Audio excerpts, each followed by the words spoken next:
How's everyone doing? Hope everyone's doing well like always. And I'm excited that we get to learn together and to talk about the Heilige Tzaddikim that change our lives by just mentioning their names and aspiring to emulate them. This week, we're going to talk about a story that's told from a reliable source.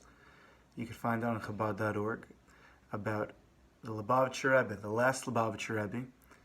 And there was a certain time that Lubavitcher Rebbe was visited by Rav Moshe Halberstam. Rav Moshe Halberstam was an anikel of the Tzan's dynasty, a different sect in Chassidus, and it happened to have been that he was visiting the Rebbe in the 70s when the Rebbe was already leading Lubavitcher Chassidim. And it's a known thing that Lubavitchers don't wear shtreimels. Now, Lubavitchers don't wear shtreimlich for the past couple generations, just the past Rebbe and his father-in-law. Only on occasion, his father-in-law only on certain occasions wore shtreimlich. But there's again, you could find it all on Chabad.org. But the Rebbe didn't wear a shtreimel. So when Rav Moshe Halberstam was visiting the Rebbe in the 70s, he happened to have been from one of the more extreme right Hasidic communities in Eretz Yisrael. He was very ehrlich, very special, learned Jew. He happened to have been the Rav of Shari Tzedek. He happened to have been on the Eda Haredis of the Badatz, of the Beit Din Tzedek of Yerushalayim. He was visiting the Rebbe and he told him, he was very blunt. He said, if you'd just wear a shtreimel, you'd have 50,000 more Hasidim. So the Rebbe said, oh yeah? He said, but I have some Baba for Hasidim? He said, yeah, sure. He said, what about Satmar? Would I have some Satmar Hasidim? He says, yeah, of course.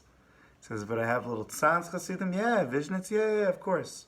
So he looked at him, and this is all obviously in Yiddish, and he then went to him and he said, and how about the Shomer Tzair?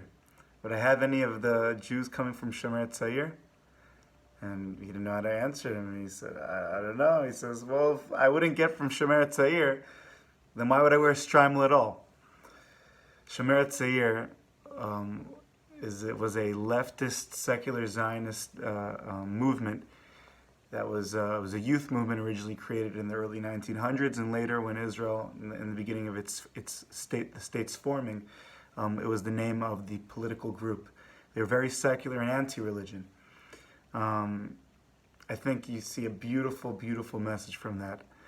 The Rebbe was only interested in bringing Jews close to the Eibishter. He said, if I'm not going to bring Yidden close by what I do, then why do it? Is the message to say whether we should or should not wear a shtreimel? No, absolutely not. Every Jew and every sect has his tafkid and his purpose, and he does it because he sees it important, and etc. and so on. Some Jews have that tachlis, and some Jews don't. That's if you're Hasidish at all. But I think it's very, very strong. We could learn from the Rebbe. What I do to help people get close to the Eibishter, and I do to help people feel comfortable and warm and happy. Not vice versa, not the opposite. May we live with that, and may we take that with us for the rest of our lives. May everyone have a beautiful, amazing rest of your day.